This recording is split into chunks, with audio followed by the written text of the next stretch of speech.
Hello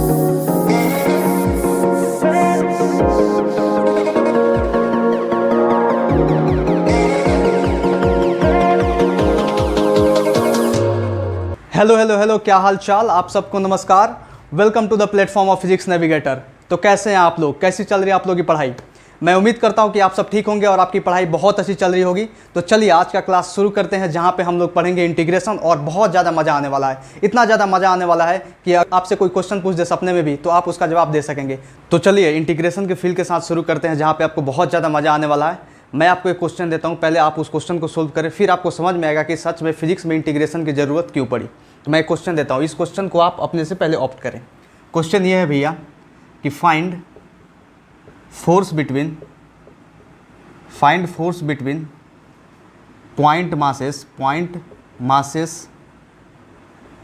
m1 and m2 which is placed at A distance r। ये question देखो, मैं इसका डायग्राम बना देता हूँ, आप इसे अपने से ऑप्ट करो। देखो यहाँ पे मास m1 है भैया और ये मास m2 है, दोनों पॉइंट मास है, ठीक है। और ये r डिस्टेंस पे सेपरेटेड है, ठीक है। r डिस्टेंस पे दोनों मासेस है। मैं इससे पूछ रहा हूँ कि फोर्स बताओ, इन दोनों मासेस के बीच में कौन सा फोर्स लगेगा। तो आपने क्लास 9th में पढ़ा होगा न्यूटन्स लॉज ऑफ ग्रेविटेशन, पढ़ा होगा। याद आ रहा है कि नहीं? अगर नहीं याद आ रहा है तो मैं दिमाग खोल दे रहा हूँ, ठीक है। ड्रॉपर हो गए तो ये तो पता ही होगा, आपने 11th में पढ़ चुके होंगे। लेकिन अगर फ्रेशर हो तो क्लास 9th में पढ़ा होगा आप। न्यूटन्स लॉ ऑफ ग्रेविटेशन में एक आता है ग्रेविटेशनल फोर्स का फार्मूला। ग्रेविटेशनल फोर्स का फार्मूला जो होता है ना, वो होता है ग्रेविटेशनल फोर्स, FG से मैं डिनोट कर रहा हूँ ग्रेविटेशनल फोर्स को। Gravitational force is equal to G m1 m2 बटे r²। ये होता है फार्मूला, समझ रहे हो ना। फार्मूला होता है और इस क्वेश्चन का आंसर यही है। क्यों? क्योंकि मैं बोला हूँ आपको इन दोनों मासेस के बीच में फोर्स निकालने का, ठीक है। तो ये होता है G और ये m1 ये m2 बटे ये होता है r², ठीक है। और ये जो ग्रेविटेशनल फोर्स जो होता है ना, ये न्यूटन्स लॉ ऑफ ग्रेविटेशन से डिराइव होता है। न्यूटन्स लॉ ऑफ ग्रेविटेशन से डिराइव होता है, ठीक है। और जो ये न्यूटन्स लॉ ऑफ ग्रेविटेशन होता है, ये वैलिड होता है, valid only for point masses and spherical mass distribution. Spherical mass symmetric, यहाँ पे symmetric spherical symmetric SYM for symmetric spherical mass distribution. कहने का मतलब ये है, देखो यहाँ पे पहले आप ये समझो कि न्यूटन्स लॉ ऑफ ग्रेविटेशन जो होता है वो ग्रेविटेशनल फोर्स का फॉर्मूला देता है G m1 m2 बटे r²। लेकिन ये जो न्यूटन्स लॉ ऑफ ग्रेविटेशन होता है, ये सिर्फ वैलिड होता है पॉइंट मासेस के लिए और स्फेरिकल सिमेट्रिकल मास डिस्ट्रीब्यूशन के लिए। जैसे मैं स्फेरिकल सिमेट्रिकल पॉइंट मास तो ये हो गया आपका m1 m2 डॉट डॉट वाले ऐसे पॉइंट मास है, एक m1 मास है और एक m2 मास है और ये r डिस्टेंस पे सेपरेटेड है, तो इसमें ग्रेविटेशनल फोर्स का ये फार्मूला लग जाएगा। लेकिन अगर कोई स्फेरिकल मास है, स्फेरिकल ऐसे m1, ये हो गया m2, ये भी r डिस्टेंस पे सेपरेटेड है, यहाँ से ये r डिस्टेंस पे सेपरेटेड है, तो इसमें भी लग जाएगा आपका FG equal to G m1 m2 बटे r²। मतलब सिमेट्रिक होना चाहिए। अगर ये सर्कुलर है तो ये भी सर्कुलर होना चाहिए। अगर ऐसा हो तो नहीं लगेगा कभी भी, ऐसा हो अगर m1 है m2 है तो इसमें नहीं लगेगा कभी भी, r डिस्टेंस पे सेपरेट, इसमें लगेगा ही नहीं। आ रहा है समझ में आपको? ठीक है, आया समझ में आपको मैंने क्या बताया? ठीक है, ये आपने कर लिया, मान लो ये आपने कर लिया या मैंने कराया, इससे आपको समझ में आया कि हाँ ये क्वेश्चन का आंसर ऐसा होगा, ठीक है। और आप ये जो है मतलब ये ध्यान रखें जो मैं बताया आपको कि न्यूटन्स लॉ ऑफ ग्रेविटेशन कब वैलिड होता है। अब जो नेक्स्ट क्वेश्चन मैं आपको देने वाला हूँ उससे आपको फील आने वाला है कि इंटीग्रेशन सच में हमें फिजिक्स में क्यों पढ़ना है, ठीक है। तो चलिए पहले इसे नोट करिए, फिर मैं नेक्स्ट क्वेश्चन की तरफ मूव करता हूँ। नेक्स्ट क्वेश्चन को देखिए, नेक्स्ट क्वेश्चन है अपना find force between point mass m and a rod of mass capital M and length capital L which is separated by a distance r। अब भैया इस सवाल में मज़ा आने वाला है। आप इस क्वेश्चन को जब कीजिएगा तो आपको समझ में आएगा कि सच में न्यूटन्स लॉज ऑफ ग्रेविटेशन जो है यहाँ पे जो है इसका लिमिटेशन, मतलब न्यूटन लॉ ऑफ ग्रेविटेशन का जो लिमिटेशन है ना, ये क्वेश्चन में आके हो जाता है, ऐसे क्वेश्चंस में आके हो जाता है। मतलब न्यूटन लॉ ऑफ ग्रेविटेशन यहाँ पे वैलिड ही नहीं होगा, तो आप उसमें फोर्स कैसे निकालोगे? एक पॉइंट मास होगा अपना, एक पॉइंट मास होगा और ये एक रॉड होगा, ये एक रॉड होगा, ये अपना पॉइंट मास होगा, मान लो m होगा, और ये कैपिटल M मास होगा, मान लो रॉड होगा, रॉड है, ये रॉड है जिसका मास कैपिटल M है और लेंथ कैपिटल L है, और ये जो है सेपरेटेड है r डिस्टेंस से, मतलब यहाँ से लेके यहाँ तक के बीच का डिस्टेंस r है, और इसका जो लेंथ है पहले से वो कैपिटल L है। आ रहा है समझ में आपको? अब मैं आपसे पूछ रहा हूँ कि आप ये बताओ कि इन दोनों के बीच में ये स्मॉल m और ये कैपिटल M मास जो है, जो रॉड है जिसका लेंथ L है, इसके बीच में ग्रेविटेशनल फोर्स कितना लगेगा? मतलब इसके बीच का फोर्स क्या होगा? अब इसके बीच का फोर्स कैसे कैलकुलेट करोगे आप इसके बीच का फोर्स जो है न्यूटन्स लॉ ऑफ ग्रेविटेशन से नहीं कैलकुलेट कर सकते हो। इसलिए नहीं कैलकुलेट कर सकते हो क्योंकि न्यूटन्स लॉ ऑफ ग्रेविटेशन जो होता है ना, वो सिर्फ वैलिड होता है पॉइंट मास के लिए, बिटवीन टू पॉइंट मासेस के बीच में लगता है, या ये पॉइंट मास है और ये इलोंगेटेड है, यहाँ तो लगेगा नहीं लगेगा। तो यहाँ पे इंटीग्रेशन का यूज होता है। कैसे यूज होता है? मैं पहले आपको इंटीग्रेशन पढ़ाऊँगा, उसके बाद मैं आपको बताने वाला हूँ कि सच में इंटीग्रेशन से आप कैसे सोल्व करके इसका आंसर लाओगे, कैसे ग्रेविटेशनल फोर्स इस दोनों के बीच में निकालोगे। ठीक है, ठीक है, आ रहा है समझ में आपको? तो यहाँ पे ऐसा हुआ कि मतलब जब ऐसा प्रॉब्लम फंसा, साइंटिस्ट को ऐसा प्रॉब्लम फंसा, बहुत सारे साइंटिस्ट को, बहुत सारे स्टूडेंट्स को प्रॉब्लम फंसा, तो उनके पास बस एक ही उपाय था। उपाय ये था कि वो न्यूटन चाचा के पास चले जाएँ। तो न्यूटन चाचा के पास गए और न्यूटन चाचा से पूछें कि न्यूटन चाचा आप एक बात बताएं कि अगर पॉइंट मास होता था अपना, पॉइंट मास, जैसे पॉइंट मास ये होता था m1, ये m2, यह स्फेरिकल सिमेट्रिकल मास डिस्ट्रीब्यूशन होता था m1 m2, और इसके बीच में हमको फोर्स निकालना था, तो आप तो बता दे रहे थे, यहाँ तो न्यूटन्स लॉ ऑफ ग्रेविटेशन काम कर रहा था, तो हम निकाल कर बता दे रहे थे कि जी m1 m2 बटे r² होगा। ठीक है, लेकिन अगर ऐसा आ रहा है तो ऐसा तो मतलब जी m1 m2 बटे r² इसका आंसर नहीं होगा। एक्सपेरिमेंट से देखा गया ऐसा आंसर नहीं आ रहा था, ये आ ही नहीं रहा था, कुछ दूसरा ही आंसर आ रहा था। अब जब दूसरा आंसर आ रहा था तो कैसे आ रहा था? तो न्यूटन चाचा ने एक उपाय दिया इसका। न्यूटन चाचा ने एक उपाय दिया। न्यूटन्स चाचा ने क्या दिया? एक उपाय दिया। उपाय ये दिया कि उन्होंने इंटीग्रेशन का इंट्रोडक्शन कराया, इंटीग्रेशन इंट्रोड्यूस कराया। अब कैसे कराया मैं आपको समझा रहा हूँ। इंटीग्रेशन का इंट्रोडक्शन इन्होंने कैसे कराया? इन्होंने ऐसे कराया कि इन्होंने बोला ठीक है भाई, तू एक काम कर, ये जो न्यूटन्स लॉ ऑफ ग्रेविटेशन जो है ना, ये वैलिड है पॉइंट मासेस के लिए, तो यहाँ पे एक काम कर, आप इसको भी पॉइंट मासेस में तोड़ दे, इस रॉड को। इतना एक पॉइंट मास ये हो जाएगा, एक पॉइंट मास ये हो जाएगा, एक पॉइंट मास ये हो जाएगा, एक पॉइंट मास ये हो जाएगा, मतलब जितने पॉइंट मासेस में टूट सकते हैं, इनफाइनाइट पॉइंट मासेस में इसको तोड़ दे और सबके बीच में फोर्स निकाल कर जोड़ दे। सबके बीच में फोर्स निकाल कर जोड़ दे। मैंने क्या बोला? इनफाइनाइट मासेस में तोड़ दे और सबके बीच में फोर्स निकाल के जोड़ दे। अब सबके बीच में फोर्स निकाल कर जोड़ना है तो कैसे जोड़ोगे? यही जोड़ने का नाम जो होता है इंटीग्रेशन होता है। इंटीग्रेशन क्या करता है? छोटे छोटे पार्ट्स को जोड़ता है,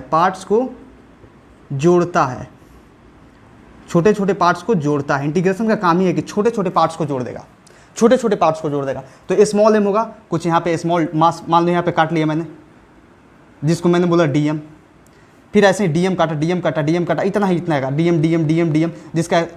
जिसका लेंथ dx होगा। समझ में आ रहा ना? dm मास काटा जिसका लेंथ क्या होगा? dx होगा। पूरे L का बात नहीं कर रहा हूँ, पूरे M का बात नहीं कर रहा हूँ, इसमें छोटा छोटा काट देना है, जिसका मास छोटा सा मास dm होगा और जिसका छोटा सा लेंथ dx होगा। और उस सबका क्या करेंगे? हम सबका इंटीग्रेशन कर देंगे। समझ में आना? सबको साथ में जोड़ देंगे। एक निकालेंगे gm dm बटे एक r², फिर gm dm बटे r², फिर gm dm बटे r²। अब सबको ऐसे ऐसे करके सबको एक साथ जोड़ देंगे। लेकिन ऐसे करेंगे तो बहुत ज़्यादा समय लगेगा और चाहे कैलकुलेशन हो भी ना पाए, बहुत ज़्यादा मुश्किल हो जाएगा कैलकुलेशन। तो उस कैलकुलेशन को ईजी करने के लिए न्यूटन चाचा आते हैं और न्यूटन चाचा बोलते हैं कि चल बेटा, तेरे लिए मैं एक मतलब नया खोज कर देता हूँ। और इंटीग्रेशन का खोज किया उन्होंने, जो इस मतलब ऐसे क्वेश्चंस को बहुत ज़्यादा आसान बना दिया। तो चलिए मैं नेक्स्ट स्लाइड पे चलता हूँ और वहाँ पे आपको इंटीग्रेशन पढ़ाऊंगा। और इंटीग्रेशन इतना मज़ा से पढ़ाऊंगा ना, इतना मज़ा आने वाला है आपको कि आपसे कोई नींद में पूछ दे तो आप इंटीग्रेशन फटाक से चुटकियों में बोल दीजिएगा। तो ठीक है, पहले इसे नोट कीजिए, मैं नेक्स्ट मूव करता हूँ। Now moving towards the world of integration, जहाँ पे मैं आपको इंटीग्रेशन का फील तो दिला चुका हूँ कि इंटीग्रेशन की ज़रूरत क्यों पड़ी, और यहाँ पे मैं आपको इंटीग्रेशन सिखाने वाला हूँ। तो इंटीग्रेशन की ज़रूरत क्यों पड़ी ये आपने समझ लिया। न्यूटन चाचा ने इसका प्रॉब्लम सोल्व किया और न्यूटन चाचा एक बहुत ब्यूटीफुल टॉपिक लेकर आए, जिसके चलते हम लोग को इंटीग्रेशन पढ़ना पड़ता है। तो चलिए इंटीग्रेशन मैं चालू करता हूँ। ये बहुत ज़्यादा ही ब्यूटीफुल टॉपिक है फिजिक्स का। इसके बिना समझ लीजिए फिजिक्स अधूरा है। जैसे हमारे दिमाग के बिना पूरा शरीर अधूरा है, वैसे इंटीग्रेशन और डिफरेंशिएशन के बिना फिजिक्स अधूरा है। अगर इंटीग्रेशन डिफरेंशिएशन ना हो तो फिजिक्स को आप पढ़ ही नहीं सकते। इसीलिए पहले बेसिक मैथ्स में आपको कैलकुलस पढ़ाया जाता है। कैलकुलस में दोनों आते हैं, इंटीग्रेशन और डिफरेंशिएशन। तो देखो मैं आपको क्या बताया, इंटीग्रेशन होता है addition of small terms, addition of small terms, ठीक है। डिफरेंशिएशन क्या था, डिफरेंशिएशन था कि छोटे छोटे पार्ट्स को मतलब छोटे छोटे पार्ट्स में तोड़ना। लेकिन ये इंटीग्रेशन जो होता है ना, ये छोटे छोटे पार्ट्स को ऐड कर करके कुछ बड़ा बनाना। समझ में आ रहा है ना, छोटे छोटे पार्ट्स को ऐड कर करके कुछ बड़ा बनाना। लेकिन डिफरेंशिएशन था छोटे छोटे पार्ट्स में तोड़ना। समझ में आ रहा है ना। तो इंटीग्रेशन को क्या बोलेंगे, इंटीग्रेशन को ये भी बोल सकते हैं डिफरेंशिएशन का उल्टा, चुपचाप, और कुछ नहीं। ये ब्रह्मास्त्र है, समझ लीजिए इंटीग्रेशन को समझने का। इंटीग्रेशन क्या होता है, डिफरेंशिएशन का उल्टा, डिफरेंशिएशन का उल्टा। मैं आपको बहुत सारे क्वेश्चंस करा के दिखा दूंगा। समझ में आ रहा है ना। जो आंसर आएगा उसका डिफरेंशिएशन कर दीजिए, वो मतलब इंटीग्रेशन का क्वेश्चन आ जाएगा। देखो मैं करके दिखाता हूँ, मैं आपको बताता हूँ। पहले आप इसका फील ले लो बहुत अच्छे से कि इंटीग्रेशन है क्या, इंटीग्रेशन वर्ड का मतलब क्या होता है। अब इंटीग्रेशन को पहचानेंगे कैसे, इंटीग्रेशन मतलब कैसे लगता है, ठीक है ना। तो देखो मैं आपको बता रहा हूँ सिंबल, इंटीग्रेशन का सिंबल कैसे होता है। भाई आपने ये देखा ना, इसको क्या बोला जाता है, इसको बाबा जी का ठुल्लू बोला जाता है ना। इसको आप सांप भी बोल सकते हैं, नाग बोल सकते हैं, नाग। समझ में आ रहा है ना। तो यही नाग होता है इसका सिंबल, नाग। ऐसे होता है इंटीग्रेशन का सिंबल, ऐसे होता है।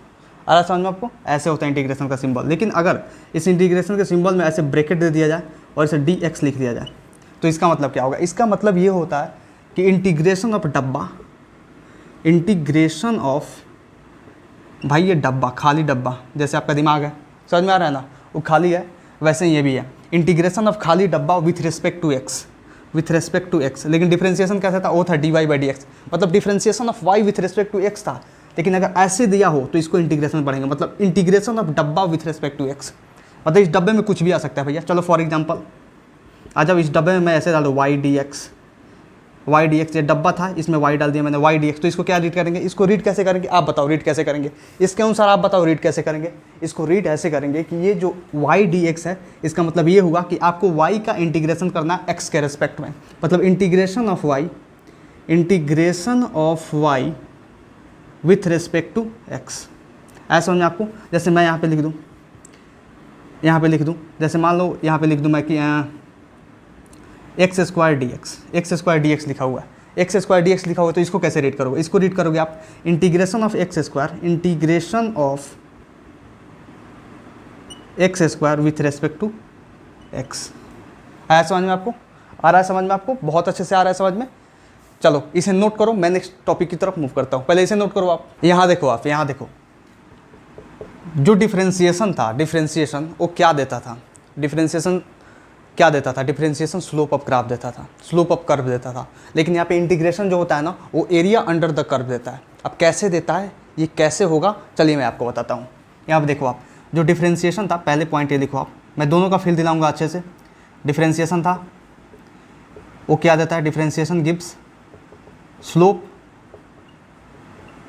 ऑफ ए कर्व, स्लोप देता है किसी कर्व का। अब कैसे देता है, और दूसरा स्टेटमेंट मैं यहाँ दिखाऊंगा, उसको समझाऊंगा भी कि जो इंटीग्रेशन होता है वो एरिया अंडर द कर्व देता है। लेकिन डिफरेंशिएशन कैसे स्लोप देता है भैया, प्रीवियस क्लास में जब मैं आपको डिफरेंशिएशन पार्ट 2 पढ़ाया था उसमें मैं आपको बता चुका हूँ। लेकिन फिर मैं दोबारा आपको बताता हूँ। देखो कैसे, मैं एक ग्राफ ड्रॉ करता हूँ। इस ग्राफ को देखो, ये ग्राफ है, ये y एक्सिस है और ये x एक्सिस है, ठीक है। ये y एक्सिस है और ये x एक्सिस है। आप एक बात बताओ कि मैं अगर आपसे बोलूँ, यहाँ पे एक क्वेश्चन देता हूँ, पहले इसे बताओ फिर उसको बताना। मैं यहाँ पे बोलूँ आपको कि y है और ये x है और ये यहाँ पे दिया हुआ है 60 डिग्री। मैं आपसे पूछना चाहता हूँ इसका स्लोप बताओ, इसका स्लोप क्या होगा। इसका स्लोप, डिफरेंशिएशन तो स्लोप देता है किसी भी कर्व का, लेकिन ये भी तो एक कर्व है ना, स्ट्रेट लाइन कर्व है भैया, स्ट्रेट लाइन ग्राफ है ये, समझ में आ रहा है, स्ट्रेट लाइन कर्व है। तो स्ट्रेट लाइन कर्व है, तो इसका मैं पूछूँ आपसे कि स्लोप बताओ, तो स्लोप क्या बताओगे। मैं आपसे क्या बताया था कि मैं बोलूँगा स्लोप आपको समझना है tan थीटा, मैं बोलूँगा स्लोप आपको समझना है tan थीटा। तो सीधी बात है, आप स्लोप इसका लिखोगे, slope is equal to tan 60 degree. तो tan 60 डिग्री होता कितना है भैया, tan 60 डिग्री होता है आपका √3 होता है। समझ में आ रहा है ना। फटाक से मैं कैसे आपको ट्रिक बताया था, कैसे रीड करना है, √3/2 1/2 √3। तो tan 60 कितना हो जाएगा, √3। आया समझ में आपको। चलिए, मतलब इसका स्लोप तो आपने निकाल दिया स्ट्रेट लाइन का। लेकिन अगर ऐसा कर्व हो तो क्या होगा, ऐसा कर्व दिया हो तो, अब बताओ, ऐसा कर्व दिया हो, मैं पूछूँ आप स्लोप बताओ इस पॉइंट का। यहाँ पे एक पॉइंट P है और यहाँ पे भैया एक पॉइंट Q है, मतलब एक छोटा सा, इतना भी नहीं, छोटा सा समझ लो इतना। इसको मैं मिटाता हूँ, बहुत बड़ा बना दिया इसको बताओ, इतना छोटा सा पॉइंट है, ये कर्व इतना छोटा सा है, मतलब इसके बीच का मैं आपको स्लोप पूछता हूँ कि आप इसके बीच का स्लोप बताओ, इसके बीच का स्लोप बताओ आप, तो क्या बताओगे आप इसके बीच का स्लोप? यहाँ पे P और Q है, इसके बीच का स्लोप आप कैसे बताओगे? बहुत छोटा सा पॉइंट है, मैं तो यहाँ थोड़ा बड़ा बना दिया हूँ, समझ लो कि आप इतना छोटा सा पॉइंट पूछ रहा हूँ, इतना छोटा, इतना उसका भी इतना छोटा पॉइंट का पूछ रहा हूँ, मैं इतने छोटे पॉइंट के बीच का पूछ रहा हूँ, उसका स्लोप आप कैसे फाइंड करोगे? इसका तो स्लोप आप बता दोगे, क्योंकि यहाँ पे पॉइंट सेम होगा, यहाँ का भी स्लोप सेम होगा, यहाँ का भी स्लोप सेम होगा, और यहाँ का भी स्लोप सेम होगा, मतलब स्ट्रेट लाइन में सब जगह का स्लोप सेम होता है। मैं आपको ऑलरेडी ग्राफ में बता चुका हूँ, लेकिन यहाँ पे कर्व पे हर जगह का स्लोप जो होगा थोड़ा डिफरेंट होगा, इसके बीच का स्लोप डिफरेंट होगा, इसके बीच का स्लोप डिफरेंट होगा, इसके बीच का स्लोप डिफरेंट होगा, इसके बीच का स्लोप डिफरेंट होगा। लेकिन आप पहले बता दो कि इसका कैसे हम स्लोप निकालेंगे, इसका समझ में आ रहा ना? इसके लिए यूज होता है अपना डिफरेंशिएशन। ये डिफरेंशिएशन नहीं बता सकता, बाकी और कोई चारा नहीं है, आप ये नॉर्मल तरीके से नहीं बता सकते हो। देखो कैसे होगा, मान लो कि ये जो पॉइंट है ये आपका x1 पे लाई करता है, ठीक है, और ये जो पॉइंट है आपका भैया x2 पे लाई करता है। मैं इसे बता चुका हूँ, लेकिन फिर दोबारा इसलिए बता रहा हूँ क्योंकि इस टॉपिक का जिक्र होने वाला है, इस टॉपिक का यूज होने वाला है, ठीक है। देखो आप यहाँ पे ये जो पॉइंट है ये y1 पे लाई करेगा, इतना तो समझ में आ रहा है कैसे मैं डिनोट कर रहा हूँ पॉइंट्स को, और ये जो पॉइंट है ये y2 पे लाई करेगा, ठीक है। तो मैं आपसे यहाँ पे पूछूँ कि आप बताओ यहाँ पे स्लोप क्या बताओगे स्लोप? तो मैं बोलूँगा स्लोप आपको समझना है tan थीटा। दो भाई यहाँ पे स्लोप बताओगे तो यहाँ पे तो एक तो यहाँ पे राइट एंगल ट्रायंगल बनना चाहिए, ये बन रहा है राइट एंगल ट्रायंगल, तो ये जो हो जाएगा ये पॉइंट ये कितना हो जाएगा, ये लेंथ ये हो जाएगा आपका x2 माइनस x1, समझ में आ रहा है। और ये जो क्या ये कितना हो जाएगा, ये हो जाएगा y2 माइनस y1। आ रहा है समझ में आपको? समझ में आ रहा है मैं क्या बोल रहा हूँ? y2 माइनस y1 ये हो जाएगा, और ये x2 माइनस x1 हो जाएगा। कैसे हो जाएगा? क्योंकि भाई ये x1 है x2 है, इस दोनों के बीच का जो मतलब डिस्टेंस होगा x2 माइनस x1 होगा, इन दोनों का बीच का जो डिस्टेंस होगा y2 माइनस y1 होगा। आ रहा है समझ में? तो मैं बोलूँगा स्लोप आपको समझना है tan थीटा लिखो, और tan थीटा होता क्या है, यहाँ मान लो इसे थीटा, ठीक है ना, और इसको क्या करो, इसको बाहर निकाल दो पहले, ठीक है। इसको बाहर निकालोगे तो कुछ ऐसा बनेगा, ये आपका हो गया y2 माइनस y1, ये हो गया x2 माइनस x1, और ये हो गया आपका भैया थीटा, ठीक है। तो tan थीटा कैसे लिखेंगे? tan थीटा आप लिखोगे परपेंडिकुलर, मतलब tan थीटा लिखते हो परपेंडिकुलर अपन बेस, तो परपेंडिकुलर कौन सा है? y2 माइनस y1, अपन ये बेस कौन सा है? x2 minus x1।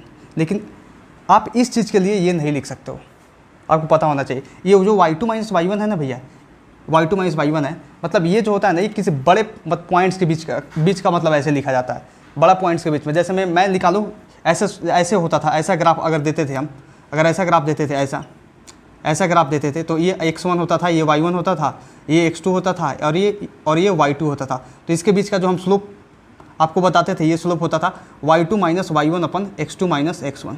समझ में आ रहा है ना? लेकिन यहाँ पे एक कर्व है, और कर्व में बहुत छोटे से पॉइंट में ले आऊँ, बहुत छोटा सा पॉइंट ले आऊँ, बहुत छोटा सा पॉइंट। अब इस छोटे पॉइंट का अगर स्लोप आपको निकालना है तो आप इतना समझिए, ये x2 माइनस x1 जो होगा ना, ये भी छोटा आएगा, y2 माइनस y1 जो होगा ना, ये भी छोटा है, क्योंकि ये बहुत छोटा सा है, तो ये डिस्टेंस बहुत ज़्यादा छोटा होगा। देख रहे हैं, इतना छोटा है कि आपको दिख भी नहीं रहा है, मैं इसे इनलार्ज करके यहाँ पे बड़ा बनाया हूँ, ठीक, समझ में आ रहा है ना? तो ये जो होगा ना x2 माइनस x1 ये dx हो जाएगा, ये y2 माइनस y1 ये dy हो जाएगा। ऐसा समझ आपको dy हो जाएगा, तो y2 माइनस y1 को क्या लिखेंगे dy, और x2 माइनस x1 को क्या लिखेंगे dx।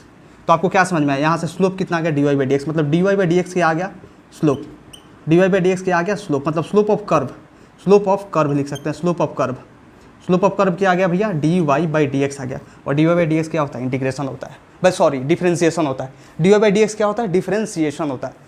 तो यहाँ पे मैं क्या लिखा हूँ statement, differentiation give slope of A curve, मतलब डिफरेंशिएशन क्या देता है? डिफरेंशिएशन देता है स्लोप ऑफ ए कर्व। आया समझ में आपको? आया? बढ़िया समझ में आया? कोई दिक्कत नहीं होना चाहिए। आ रहा है ना समझ में? ठीक है, चलिए इसे नोट कीजिए। Now look at this question, इस क्वेश्चन को देखो आप। एक क्वेश्चन है भैया कि एक ग्राफ दिया हुआ है, मैंने एक ग्राफ ड्रॉ कर रहा हूँ, ये दिया हुआ आपका x0 और ये दिया हुआ है भैया आपका y0, ये y0 दिया हुआ है, ये y है और ये x एक्सिस है। मैं आपसे पूछूं, आप बताओ एरिया, इस ग्राफ का एरिया बताओ, मतलब ये जो एरिया है ये कितना होगा, इसका एरिया कैसे निकालोगे आप? चलो ये पहला क्वेश्चन होगा। दूसरा क्वेश्चन मैं यहाँ पे देता हूँ। दूसरा क्वेश्चन ये है, ये आपका एक रेक्टेंगल है, ये एक रेक्टेंगल है, ये आपका दिया हुआ है y0, मान लो ये y0 है, और ये भैया आपका x0 है, पूरा x0 यहाँ तक है। अरे समझ में?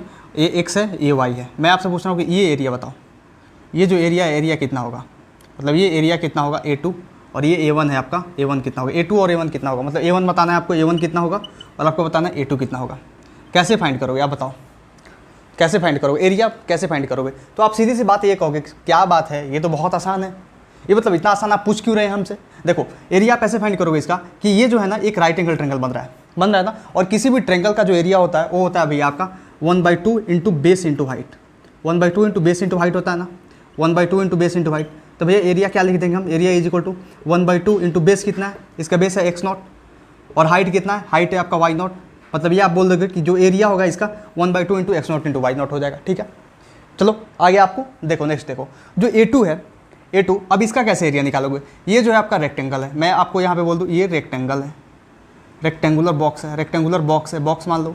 अब मैं आपका इसका एरिया पूछता हूँ, तो ये भी तो बहुत ज़्यादा आसान है। रेक्टेंगल, एरिया ऑफ रेक्टेंगल क्या होता है? एरिया ऑफ रेक्टेंगल होता है आपका length into breadth, length into breadth होता है ना। तो A2 यहाँ पे क्या हो जाएगा, A2 आपका हो जाएगा लेंथ कितना है, लेंथ है भैया आपका x0 इंटू ब्रेथ कितना है, ब्रेथ है आपका y0, मतलब लेंथ इंटू ब्रेथ मतलब ये हो जाएगा। आया समझ में आपको?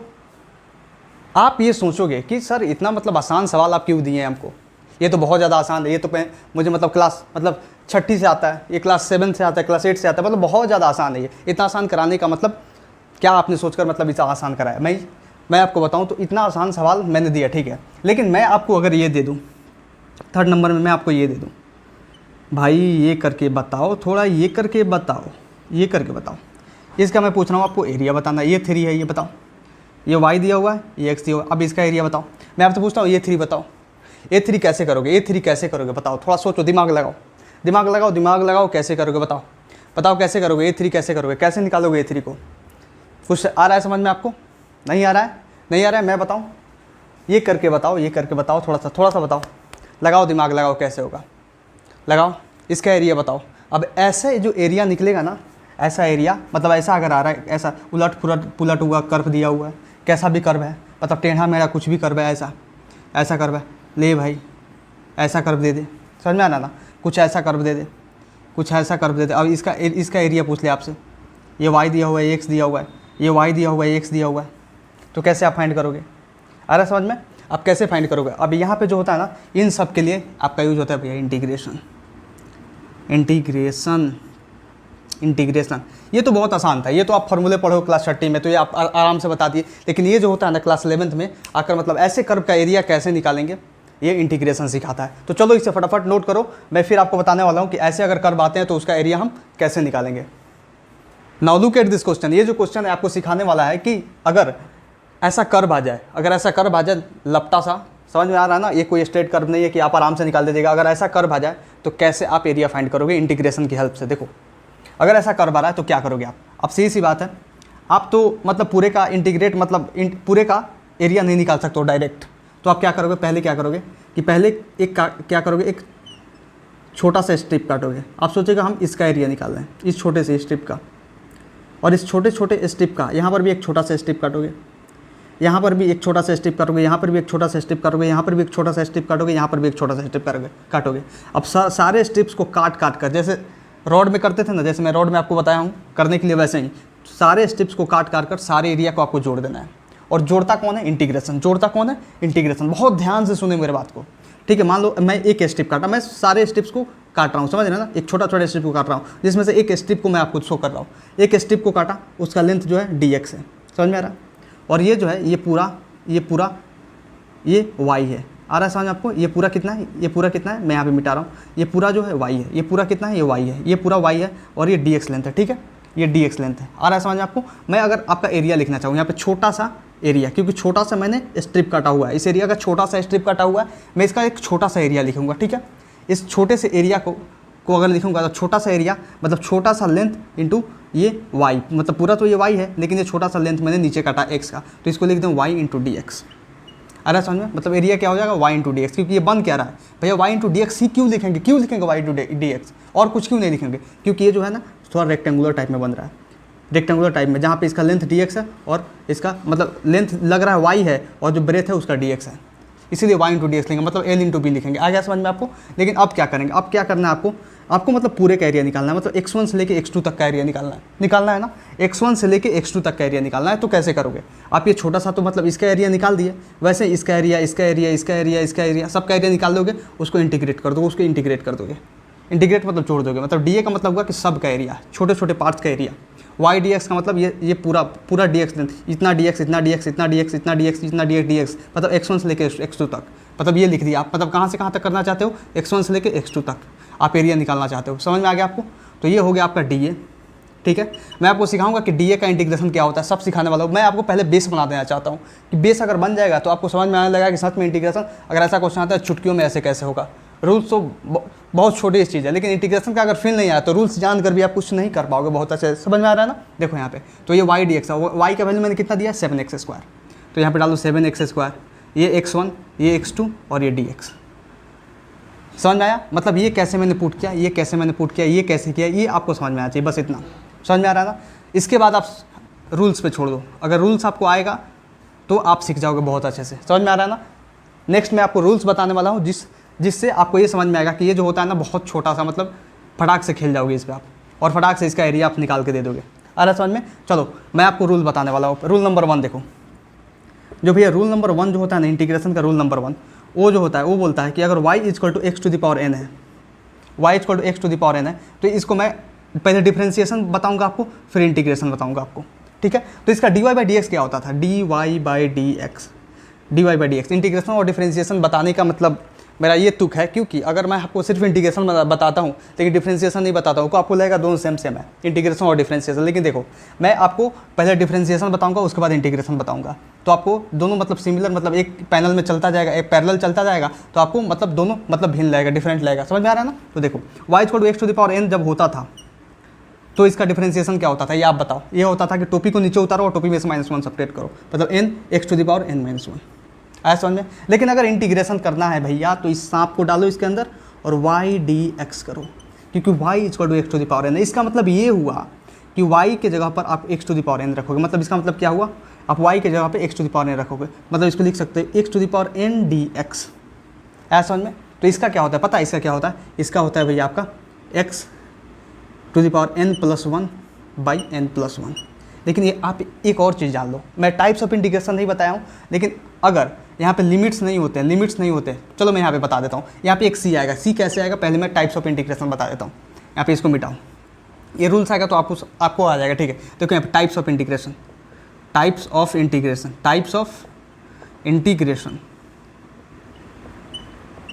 2 टाइप का इंटीग्रेशन होता है। एक होता है भैया आपका, एक होता है इंडेफिनिट इंटीग्रेशन,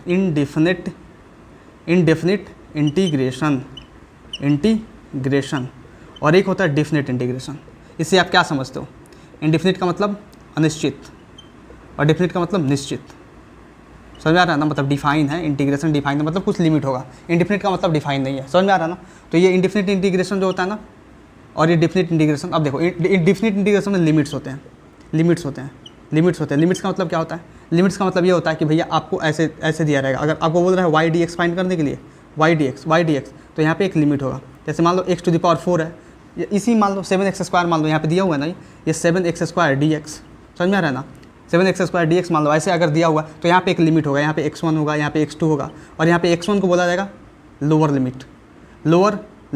आ रहा है समझ में? लोअर लिमिट बोला जाएगा। यहाँ पे x2 को बोला जाएगा अपर लिमिट।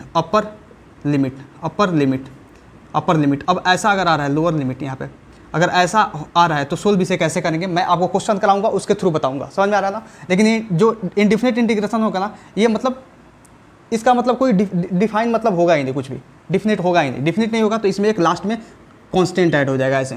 तो इंडेफिनिट इंटीग्रेशन का ऐसे होता है। इंडेफिनिट इंटीग्रेशन मतलब इसमें कोई मतलब वो नहीं होगा, लिमिट नहीं होगा, नो लिमिट्स। इसमें लिख सकते हो आप नो लिमिट्स, मतलब कोई लिमिट नहीं होगा। आप इसको ऐसे डिनोट कर सकते हो y dx चुपचाप 7x² dx, ऐसे। इसमें कोई लिमिट नहीं होगा। तो इसका जब आंसर लिखोगे तो उसमें +c ऐड कर दोगे, आंसर में +c लास्ट में ऐड कर दोगे। जैसे मैं यहाँ पे कोई लिमिट लगाया, मैं कोई लिमिट नहीं लगाया हूँ, ऐसा कोई लिमिट लगाया x1 x2 नहीं लगाया, लिमिट नहीं लगाया, तो आंसर चुपचाप लिखो, जो रूल है उसके अनुसार आंसर लिखो, उसमें +c कांस्टेंट चिपका दो। अब क्यों चिपका दो, इसका मैं आपको फील देने वाला हूँ बहुत अच्छे से। ठीक है, फील देने वाला हूँ बहुत अच्छे से। चलो इस पर एक एग्जाम्पल करते हैं। पहले एग्जाम्पल करो, जैसे मैं दे दूँ आपको y = x⁴ दिया हुआ है, तो इसका बताओ आप इंटीग्रेशन क्या होगा। डिफरेंशिएशन तो आप कर चुके हो, बहुत भर के कर चुके हो, तो उसे करने की कोई ज़रूरत नहीं है। लेकिन इसका इंटीग्रेशन क्या होगा, ये फॉर्मूला है, फटाक से लगाओ, इस रूल को फटाक से लगाओ और आप बताओ यहाँ पे इसका इंटीग्रेशन क्या होगा। इंटीग्रेशन देखो, यहाँ पे लिखेंगे हम भैया y dx, मतलब लिखेंगे x⁴ dx आ रहा है समझ में। तो अब x टू द पावर 7, आप ये बताओ अगर मैंने ऐसे लिखा तो ये डिफिनिट इंटीग्रेशन है कि इनडिफिनिट इंटीग्रेशन है? सीधा सा बात है, ये इनडिफिनिट इंटीग्रेशन है, क्योंकि यहाँ पे कोई लिमिटेशन मतलब लिमिट है नहीं। अगर कोई लिमिट नहीं है, लिमिटेशन नहीं है, तो डिफिनिट नहीं है, अनिश्चित है पूरा, मतलब इनडिफिनिट है। तो इनडिफिनिट है तो कैसे करेंगे? x to the power 7 + 1 by 7 + 1 + c, मतलब x to the power 8 by 8 + c। आया समझ में आपको? आया समझ में? चलो इसे नोट करो, मैं नेक्स्ट क्वेश्चन की तरफ मूव करता हूँ। बहुत सारे क्वेश्चन कराऊंगा और आग लगा दूंगा आपके जीवन में, समझ में आ रहा है ना? चलो इसे नोट करो। तो आइए यहाँ देखते हैं। मैं आपको पहला रूल बता चुका हूँ इंटीग्रेशन का। इंटीग्रेशन का जो पहला रूल था, फर्स्ट रूल इंटीग्रेशन का, वो था कि अगर y = x to the power n दिया गया है तो इसको क्या लिखेंगे? इसको लिखेंगे y dx = x to the power n + 1 by n + 1 + c, ठीक है? क्योंकि ये इंडेफिनिट इंटीग्रेशन है, इसलिए मैं लास्ट में एक कांस्टेंट ऐड किया, ठीक है? आया समझ में आपको? पहला। लेकिन ये जो रूल है ना, इसका एक लिमिटेशन है भैया। लिमिटेशन मतलब एक ड्रॉबैक है। ड्रॉबैक ये है कि ये जो है ना y = x to the power -1 के लिए इनवैलिड है। y = x to the power -1 के लिए इनवैलिड है। क्यों है इनवैलिड? मैं आपको यहाँ पे बताने वाला हूँ। यहाँ पे आपको असली समझ में मतलब फील आने वाला है कि इंटीग्रेशन जो है ना डिफरेंशिएशन का उल्टा क्यों है। समझ में आ रहा है ना? जो मैं आपको स्टेटमेंट बोला था ना, उस स्टेटमेंट से मैं मुकरूंगा नहीं, और मैं आपको प्रूफ करके बताऊंगा कि जो डिफरेंशिएशन होता है और इंटीग्रेशन होता है एक दूसरे के इन्वर्स होते हैं, मैं यहाँ पे प्रूफ करने वाला हूँ कि इंटीग्रेशन इज इन्वर्स ऑफ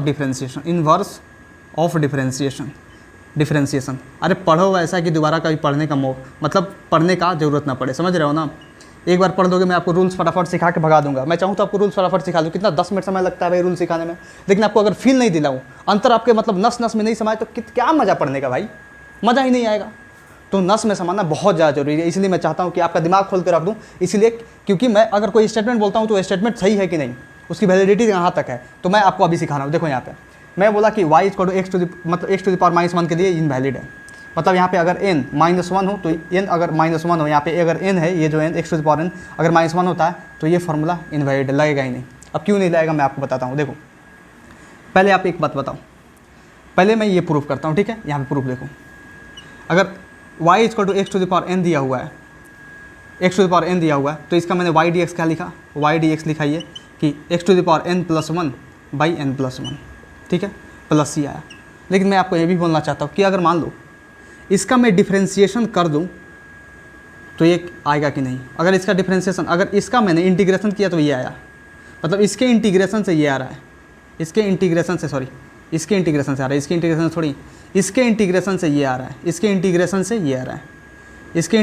ये आ रहा है ना? लेकिन मैं इसका क्या करूँ? डिफरेंशिएशन कर दूँ तो क्या ये आएगा? समझ रहे हो मैं क्या बोलना चाहता हूँ? मैं आपको यहाँ पे ये सिखाना चाहता हूँ कि इंटीग्रेशन जो है ना डिफरेंशिएशन का उल्टा है। मतलब इसका इंटीग्रेशन मैंने किया तो ये आया आंसर, लेकिन अगर इसका डिफरेंशिएशन कर दूँ तो ये आ रहा है कि नहीं? अगर ये आ गया तो पर समझ में आ जाएगा कि दोनों भाई उल्टा चल रहा है। इंटीग्रेशन कह रहा है कि हम डिफरेंशिएशन का उल्टा है, और डिफरेंशिएशन कह रहा है कि हम इंटीग्रेशन का उल्टा है, मतलब दोनों जो है उल्टा है। 36 का कड़ाई से, समझ में आ रहा है ना? दोनों 36 मतलब एक 6 है तो एक 3 है, दोनों बोल रहा है कि नहीं हम इधर ही मुँह करके रहेंगे। समझ में आ रहा है ना? मतलब ये जो दोनों है दोनों उल्टा है। समझ में आ रहा है ना? देखो यहाँ पे अब कैसे x to the power n + 1 by n + 1 + c का मैं आपको डिफरेंशिएशन करके बताने वाला हूँ। देखो यहाँ पे इसका डिफरेंशिएशन कैसे होगा? इसका डिफरेंशिएशन ऐसे होगा कि n + 1 जो है ये कांस्टेंट है, और c यहाँ पे n + 1 कांस्टेंट है, और यहाँ पे c भी कांस्टेंट है, ठीक है? तो यहाँ से कांस्टेंट बाहर आ जाएगा, ठीक है? कांस्टेंट बाहर आ जाएगा, ठीक है? तो इसका 1 बाई n + 1 ये कांस्टेंट है, ये बाहर आ गया।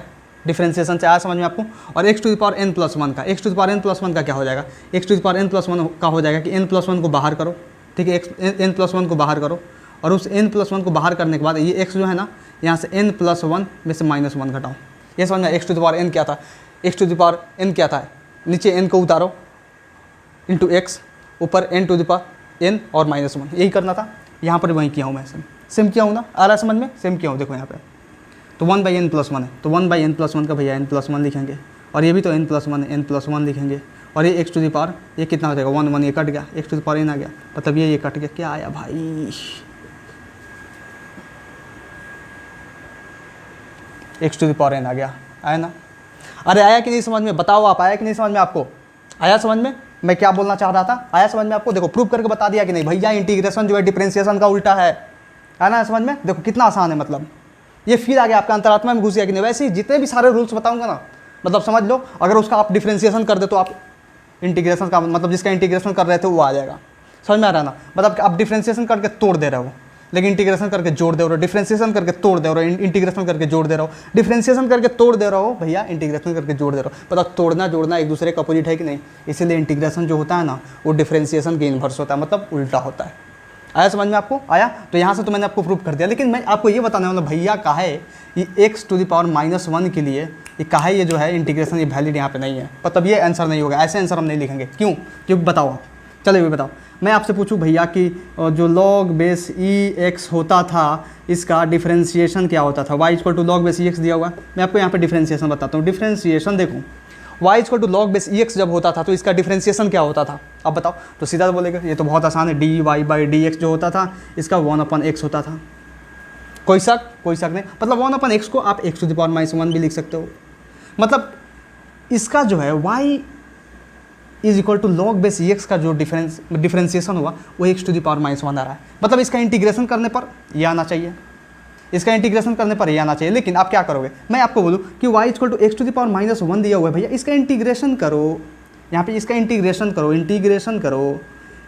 करो, लेकिन आप क्या करोगे, आप कहोगे ठीक है चलो इसका y/dx निकालते हैं, तो कैसे करेंगे आप, y/dx निकालोगे तो कैसे करोगे, आप चुपचाप ये फॉर्मूला चिपका दो, कोई दिक्कत नहीं, चिपका दो, मैं आपको बता दूँगा गलत कैसे है, चिपकाओ कोई बात नहीं, आप ये भूल जाओ कि इनवैलिड है, इसको रटना नहीं है, आप ये चिपकाओ, मैं आंसर बताता हूँ गलत कैसे। देखो y/dx है, तो देखो यहाँ पे रखोगे आप x⁻⁻1 dx, मतलब ये आप इसको लिखोगे 1/x dx, समझ में आ रहा है ना, 1/x dx, इसको ऐसे मत लिखो, x⁻⁻1 dx, अब x⁻⁻1 है, x⁻⁻1 + 1/-1 + 1 + c, यही करोगे इसका अनुसार, इस फार्मूले का अनुसार तो ये करोगे ना आप, इससे अलग तो आप जा नहीं सकते, ठीक है। ये की तो क्या हो गया, x⁻0 हो गया, अपन 0 हो गया, मतलब ये आया भैया x⁻0/0 प्लस, अब x⁻0 ये कितना आया 1 + c आ रहा है, मतलब 1/0 इनफाइनाइट प्लस c आ रहा है, ये तो कुछ अलग ही आंसर बन जा रहा है, आ रहा है समझे, कुछ अलग ही आंसर बन रहा है। लेकिन आप बताओ अगर आप इनफाइनाइट जो रहा उसका क्या इंटीग्रेशन, मतलब इंटीग्रेशन करोगे, डिफ्रेंसिएशन करोगे तो ये आप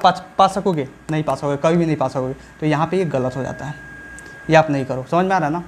x⁻⁻1 का जब आप इंटीग्रेट किए तो ऐसा कुछ आया, लेकिन ऐसा कुछ नहीं आना चाहिए था भाई, आना तो ये चाहिए था, आना तो log बेस x चाहिए था। log बेस x क्यों आना चाहिए था, क्योंकि जो डिफ्रेंसिएशन होता है ना वो इंटीग्रेशन का उल्टा होता है, और जो इंटीग्रेशन होता है वो डिफ्रेंसिएशन का उल्टा होता है, इसीलिए y = x⁻⁻1 का जो अगर मतलब y/dx हम अगर फाइंड करते हैं y/dx तो ये आपका 1 मतलब log बेस EX आएगा, log बेस EX आएगा। आया समझ में, आया कैसे आएगा, आया? चलो इसे नोट करो, फटाफट नोट करो। Now moving towards the next rule देखो आप यहाँ पे, नेक्स्ट रूल है सेकेंड नंबर कि if constant is present in integration, if constant is present in integration then it comes out of integration, अगर कांस्टेंट भैया प्रेजेंट होता है इंटीग्रेशन में तो उसको इंटीग्रेशन से बाहर कर देंगे, जैसे डिफ्रेंसिएशन में करते थे। डिफ्रेंसिएशन में क्या करते थे, अगर कांस्टेंट होता था तो पहले उसको कांस्टेंट को बाहर निकालते थे, उसके बाद जो बचता था वेरिएबल वाला टर्म उसको हम मतलब डिफ्रेंशिएट करते थे, वैसे ही यहाँ पे करना है, इंटीग्रेशन में भी सेम वैसे ही करना है। जैसे फॉर एग्जांपल क्या, मैं इसका रूल देता हूँ। रूल ये है कि भैया अगर y = kx⁻n दिया हुआ है तो सीधी सी बात है, इसका y/dx अगर आप निकालना चाहते हो तो क्या करोगे, kx⁻n रखोगे ना, kx⁻n रखोगे, इसको dx करोगे, ठीक है ना। अब इस k को बाहर निकाल दो आप इंटीग्रेशन से, सीधी सी बात है, k को बाहर निकाल दो, ठीक है, k हो गया खत्म, इसका k का खेला खत्म, k रहेगा यहाँ पे, ठीक है। अब x⁻n dx का क्या करते थे, अब बचेगा क्या, x⁻n dx, ठीक है। अब x⁻n dx का क्या करते थे आप, x⁻n dx का मैं आपको प्रीवियस पहला रूल यही था, पहला रूल क्या था कि x⁻n + 1/n + 1 + c ये होता था, और ये k जो है बाहर है, समझ में आ रहा था, ये होता था और ये k बाहर है। आया समझ में, मतलब आप क्या करोगे, अगर इसका y/dx निकालना होगा तो y/dx आप ऐसे करोगे कि k इधर बाहर x⁻n + 1/n + 1 + c। आया समझ में, मैं आपको बहुत अच्छे से बता दिया, ठीक है। चलो इस पर कुछ क्वेश्चन करते हैं। क्वेश्चन देखो, आया, कोई दिक्कत नहीं ना हुआ आपको। चलो देखो यहाँ पे क्वेश्चन ये है पहला कि y = 5x² दिया हुआ है, आप इसका इंटीग्रेशन करो। y = 5x² का इंटीग्रेशन करो, फास्ट करो जल्दी। रूल आपके सामने है, बच्चों जैसा है, एडिशन सब्ट्रैक्शन जैसा है, समझ में आ रहा है ना, एडिशन सब्ट्रैक्शन जैसा है, ठीक है। चलो इसे करो, कर लिया आपने। चलो देखो यहाँ पे मैं करता हूँ, y/dx करता हूँ भैया, इसका y की जगह पे क्या रख सकते हैं, 5x² रख सकते हैं, ठीक है, dx समझ में आया ना, 5x² dx मतलब 5x² का इंटीग्रेशन करना है x के रिस्पेक्ट में। अगर यहाँ पे t हो जाता तो इंटीग्रेशन आप नहीं कर पाते। समझ में आ रहा ना, वो मैथ का खेल है। अगर ऐसा कुछ आने वाला नहीं है आपके एग्जाम में, समझ में आ रहा ना, आपके सिलेबस में ऐसा कुछ नहीं, ऐसा ही है, मतलब जैसा यहाँ पे वेरिएबल वैसा यहाँ पे वेरिएबल। समझ में आ रहा है ना, देखो यहाँ पे तो 5x² dx है, ये 5 है, इंटीग्रेशन से बाहर कर दो चुपचाप, लो कर दिए भैया। अभी x² dx है, अब 5 है बाहर आ गया। अभी x² dx का कैसे करेंगे, x² 2+1 बाई 2+1 प्लस c, क्या दिक्कत है, मतलब ये आपका आंसर आ गया, हो गया ख़त्म। चलो नेक्स्ट करो आप। y बराबर दिया होगा आपका 7x⁴ दिया होगा, 7x⁴। चलो ये आपके लिए है, पहला तो मैंने कर दिया, पहला भी आपने कर लिया होगा, लेकिन दूसरा भी करो आप, दूसरा भी करो। Practice makes a man perfect, जितना ज़्यादा क्वेश्चन कीजिएगा उतना ज़्यादा मजा आएगा। समझ में आ रहा है, उतना ज़्यादा कॉन्फिडेंस बिल्ड होगा। चलिए इसे कीजिए, फटाक से कीजिए। चलिए मैं बताता हूँ, देखिए यहाँ पे इसका भी वैसे ही हो जाएगा, इसका भी, ये भी सीधी सा सवाल है। y dx = 7x⁴ dx, समझ में आ रहा है ना, ये भी इंटीग्रेशन से बाहर आ जाएगा। 7 इंटीग्रेशन से बाहर आया भाई, 7 इंटीग्रेशन से बाहर आया तो क्या हो जाएगा, x⁴ dx। और x⁴ dx का क्या करते हैं, x⁴ dx का वो रूल लगा देंगे आपका, x⁴ + 1 बाई 4+1 प्लस c। समझ में आ रहा है ना, और आपका जो ये बाहर था 7, तो 7 बाहर आ जाएगा। ठीक है, तो इसको क्या लिखेंगे आप, अब इसको ऐड कर दो, 4 + 1 मतलब 7, x⁵ बाई 5 प्लस c। आया समझ में, इसको भी लिख सकते हो आप 5x⁴ बाई 3 प्लस c। आया समझ में आपको। चलो इसे नोट करो फटाक। नाउ मूविंग टुवर्ड्स क्वेश्चन देखो आप, पहला क्वेश्चन है भैया y = 5 और इसका आपको क्या करना है, इंटीग्रेशन करना है। तो आप y dx निकालो, इसका इंटीग्रेशन करो, मतलब y की जगह पे क्या है 5 dx। ये मैं आपको बताता हूँ क्योंकि अगर ये फर्स्ट टाइम आप पढ़ रहे हो तो आपको समझ में नहीं आएगा। समझ में आ रहा ना, इसे मतलब मुझे ही बता दीजिए। ठीक है, देखो 5 dx है। आप एक बात बताओ, ये भैया y = 5 लिखा हो, पहले इसे मिटाओ, यहाँ पे लिखता हूँ मैं y dx करना है आपको। क्या करना है, y dx मतलब ये करना है आपको 5 dx। ठीक है, y की जगह पे 5 आ गया। इसका इंटीग्रेशन हम कैसे करेंगे, ऐसा तो कुछ रूल आपको पढ़ाया नहीं। आप सोच रहे हो, आपने तो बताया एक x⁴n वाला और एक बताया आप अगर kx⁴n हो तो कैसे होगा, लेकिन अगर y = कांस्टेंट ही हो तो कैसे होगा भाई। देखो यहाँ पे y = कांस्टेंट हो तो कैसे होगा। आप इसको और क्या लिख सकते हो, और y = 5x⁴ लिख सकते हो। दिमाग खोलो और बताओ, y = 5x⁴ लिख सकते हो कि नहीं, क्योंकि x⁴ का मतलब है भैया 1 होता है, तो 5 × 1 5। सीधी सी बात है, ये हो या ये हो, दोनों तो जुड़वा भाई है, बस शर्ट अलग अलग पहने हुए, समझ रहे हो ना, ये नंगा है और ये कुछ पहन लिया है ना, समझ में, तो ये दोनों जुड़वा भाई है। ठीक है, तो मतलब दोनों बात सेम ही है, कुछ मतलब इसमें अलग नहीं है। समझ में आ रहा, तो यहाँ पे क्या लिख सकते हैं हम, 5x⁴ dx, मतलब ये क्या है, x⁴ मतलब kx⁴n के फॉर्म में है कि नहीं, kx⁴n के फॉर्म में है कि नहीं, kx⁴n के फॉर्म में है कि नहीं, है kx⁴n के फॉर्म में है, तो इसको करो, क्या दिक्कत है, करो, सिंपल लगाओ, kx⁴n के फॉर्म में है तो 5 इंटीग्रेशन से बाहर डालोगे आप, इंटीग्रेशन से 5 बाहर डालोगे क्योंकि ये कांस्टेंट है। लेकिन x⁴ जो 0 है, x⁴ कैसे करोगे, x⁴ करोगे आप x⁴ + 1 बाई 0+1 प्लस c। आया कुछ घुसा आपके दिमाग में, तो इसे करो 5x⁴ + 1 कितना हो जाएगा, x⁴ 1 बाई 0+1 1, मतलब ये प्लस c, मतलब ये आ गया आपका 5x प्लस। आया समझ में। तो कभी भी अगर कांस्टेंट का डिफरेंशिएशन आए और जिसके रेस्पेक्ट में कर रहा है चुपचाप उसको चिपका दो। जैसे फॉर एग्जांपल यहाँ पे दे दूँ मैं y = 7 दे दूँ, मैं पूछ दूँ आपको y dx बताओ, तो चुपचाप कुछ नहीं करना है, 7x लिख दो। अगर मैं यहाँ पे ये दे दूँ y = 8 दे दूँ, मैं आपसे पूछूँ y dt बताओ, तो चुपचाप 8t लिख दो, 8t लिख दो। समझ में आ रहा ना, क्योंकि t के रेस्पेक्ट में यहाँ पे हो रहा है। आ रहा है समझ में, दिमाग खुल रहा है आपका, दिमाग खुल रहा है। मैं क्या बोलना चाहता हूँ, दिमाग को खोलो और सोचो, थोड़ा खोपड़ी को खोलो। देखो अगर ऐसा कुछ था तो मैं प्रूव करके बता दिया कि हाँ x लग जाएगा, चुपचाप कांस्टेंट है तो x लग जाएगा, मतलब जिसके रेस्पेक्ट में आप कर रहे हो वो चुपचाप चिपका देंगे। आ रहा समझ में, जिसके रेस्पेक्ट में आप कर रहे हो, अगर कांस्टेंट है सिर्फ कांस्टेंट का करना है, जिसके रेस्पेक्ट में कर रहे हो चुपचाप उसको चिपका देंगे। जैसे 7 का बोला x के रेस्पेक्ट में कर रहे हो 7x, 8 का बोला t के रेस्पेक्ट में कर रहे हो 8t। आगे समझ में। चलो नेक्स्ट क्वेश्चन की तरफ मूव करो। नेक्स्ट है एडिशन वाला, मतलब इसका अलग कर दो इंटीग्रेशन, इसका अलग कर दो इंटीग्रेशन, और क्या है, डिफरेंट थोड़ी है भैया, सेम बात है, सीधी बात है। करो y dx करेंगे, मतलब इसका 7x² dx, इसका इंटीग्रेशन अलग करेंगे, प्लस 8x dx, इसका इंटीग्रेशन अलग करेंगे। और क्या, इसमें हार्ड बात क्या है, समझ में आ रहा है ना। देखो बहुत आसान है, तो y dx इसका करो, 7x² dx का क्या होता है, 7 इंटीग्रेशन से बाहर, अब x⁴ + 2+1 बाई 2+1। आया समझ में, और यहाँ पे प्लस c ऐड करना है तो कर दो प्लस c ऐड, क्या दिक्कत है, प्लस c। आ रहा है समझ में, आ रहा है प्लस, यहाँ पे देखो यहाँ पे कलेक्टिव सी ऐड कर दो, कलेक्टिव मतलब ये सबका इंटीग्रेशन करके एक सी ऐड कर दो, क्योंकि कांस्टेंट है, कांस्टेंट यहाँ आएगा, कांस्टेंट आएगा, उस कांस्टेंट को जोड़ोगे तो एक नया कांस्टेंट आएगा, तो एक ही कांस्टेंट लिख दो, उस कांस्टेंट से कोई कुछ खास फर्क नहीं पड़ने वाला। आ रहा है समझ में ना? देखो यहाँ पे, क्योंकि फिजिक्स में यहीं तक मतलब उसका यूज है, उस कांस्टेंट से कुछ खास फर्क नहीं पड़ेगा, ठीक है। तो ये आ गया, ठीक है। अब लिखो प्लस यहाँ पे 8x dx है, तो 8 को बाहर निकालो। अब x to the power 1 + 1 by 1 + 1 आया, प्लस कलेक्टिव सी, मतलब दोनों का सी, इसका भी सी, इसका भी सी, एक ही सी हो गया। आया कि समझ में? देखो यहाँ पे ये 7 है और ये x टू द पावर 3 हो जाएगा बाई 3, प्लस ये 8 है, ये x टू द पावर 2 हो जाएगा बाई 2 प्लस सी, मतलब ये आ गया आपका 7 x to the power 3 by 3 plus ये 2 4 जा 8 आया ना, 4x² प्लस सी। आ गया आपको समझ में? आया आंसर? आया? किसका किसका आंसर मैच कर रहा है? किसका किसका आंसर मैच कर रहा है? बताओ। चलो नेक्स्ट बताओ। नेक्स्ट मैं आपसे ये पूछ रहा हूँ, इसे यहाँ पे नोट करता हूँ, थोड़ा घोंच पूछना हो, ठीक है ना। क्वेश्चन था भैया 3rd number, y = t to the power -1 + 5। बताओ फटाफट बताओ, ये तो फटाक से आ जाएगा आपको। आपको क्या लिखना है इसमें? y dt फाइंड करना है, y dt integration of y मतलब t to the power -1 + 5 with respect to t, मतलब टाइम के रेस्पेक्ट में आपको इसका इंटीग्रेशन करना है, क्योंकि टाइम दिया हुआ है, इसके रेस्पेक्ट में ही करेंगे। समझ में आ रहा था? देखो यहाँ पे तो t टू द पावर -1 का इंटीग्रेशन क्या होगा? log base et, log base et होगा। और 5 का क्या होगा मैं बता चुका हूँ। अगर y = 5 होता है तो जिसके रेस्पेक्ट में कर रहे हो चुपचाप उसके साथ चिपका दो 5t, खत्म। आया समझ में? क्योंकि t टू द पावर -1 है, यहाँ पे इनवैलिड हो जाएगा, वो पहला वाला जो रूल था वो इनवैलिड होगा। यहाँ पे वैलिड कौन होगा? वैलिड होगा भैया ये। समझ में आ रहा है? क्योंकि इसके इंटीग्रेशन से अगर ये मिल रहा है तो इसके डिफरेंशिएशन से ये मिलना चाहिए, आ भी रहा था, मतलब दोनों उल्टा है कि नहीं एक दूसरे के। आ रहा है समझ में आपको?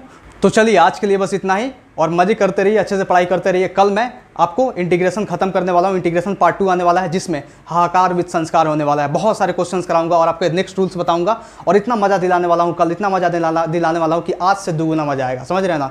तो कमर कस लीजिए कल के लिए, समझ रहे हैं ना? चलिए, थैंक यू वेरी मच।